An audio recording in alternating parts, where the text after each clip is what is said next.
बाबू सिंह कुशवाहा जी एवं रामकरण कश्यप जी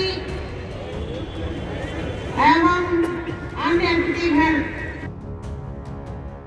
भागीदारी परिवर्तन मोर्चा ने आज आगरा समेत बदायूं में संयुक्त रैली की, जिसमें जन अधिकार पार्टी, AIMIM, भारतीय वंचित समाज पार्टी समेत मोर्चे की अन्य पार्टियां शामिल रही। इन रैलियों में भारी तादाद में लोग मौजूद रहे। जन अधिकार पार्टी के राष्ट्रीय अध्यक्ष व भागीदारी परिवर्तन मोर्चे के संयोजक व मोर्चे की तरफ से मुख्यमंत्री के चेहरे बाबू सिंह कुशवाहा, भारतीय वंचित समाज पार्टी अध्यक्ष रामकरण कश्यप व AIMIM की ओर से आगरा एवं बदायूं जिला अध्यक्ष मौजूद रहे। इस दौरान बाबू सिंह कुशवाहा ने जनता को संबोधित करते हुए किसान का कर्जा माफ करने एवं खाद बीज सस्ती करने की बात कही। साथ ही एक समान बच्चों की शिक्षा पर बल देते हुए एक जैसा पाठ्यक्रम की बात कही। युवाओं को रोजगार और पेट्रोल डीजल बिजली को सस्ता करने की बात कही। पत्रकारों से बातचीत के दौरान कहा कि कई बार उन्हें और बैरिस्टर ओवैसी को और अन्य घटक दलों को इलेक्शन से विड्रॉ करने की धमकियां मिल रही हैं।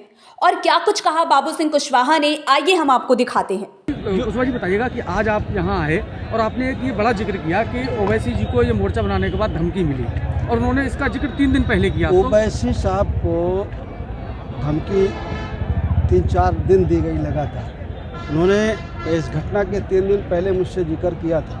अच्छा, धमकी हमको भी दी गई तो हमको ऐसे लगा कि कोई भाई शरारती तत्व होंगे, वो धमकी दे रहे होंगे, तो हम लोगों ने उस पर ध्यान नहीं दिया। लगातार ये कहा जा रहा था कि भाई बहुत मोर्चे के चक्कर में मत पड़ो, मोर्चा वोर्चा मत बनाओ, इसको ख़त्म करो, नहीं तो अच्छा नहीं होगा।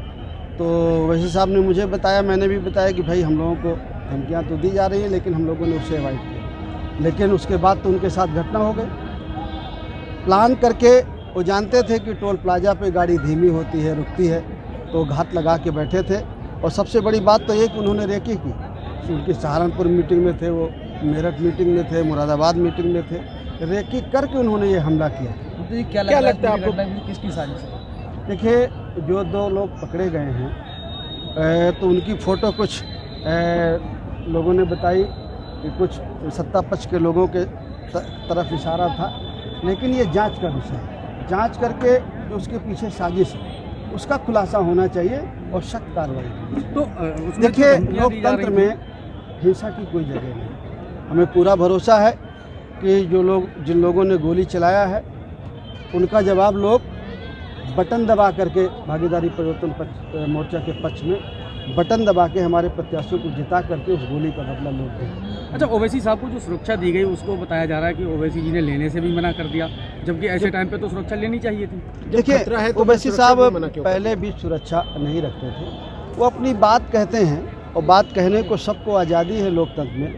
वो हिंसा पर भरोसा नहीं रखते हैं, तो उन्होंने उस बेसिस पे कहा कि पहले भी उन्होंने कभी सुरक्षा नहीं। जब हमला हो रहा है तो फिर सब्जेक्ट होता है क्या सुरक्षा लेना हिंसा का सब्जेक्ट? नहीं, ये बात नहीं है। आप उसको सेंटेंस को थोड़ा ठीक करिए। सुरक्षा लेना हिंसा का नहीं।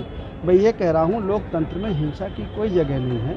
और जब हम कभी कोई ऐसी बात कहते नहीं हैं कि लोग हमको इस बारे में ऐसा सोचें, लेकिन ये हमको लगा कि भाई अब हमको लेनी चाहिए। आज ओवैसी जी आने वाले थे, आज इस सभा में नहीं आए, इसके पीछे क्या रीजन रहा, क्या कारण रहा? नहीं, कार्यक्रम लगे हैं। अब हम लोग अलग अलग कार्यक्रम कर रहे हैं और यहाँ आएंगे भी।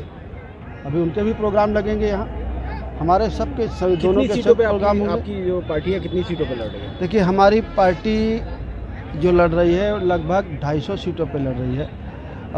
लगभग 125 सीटों में ओवैसी साहब की पार्टी लड़ रही है।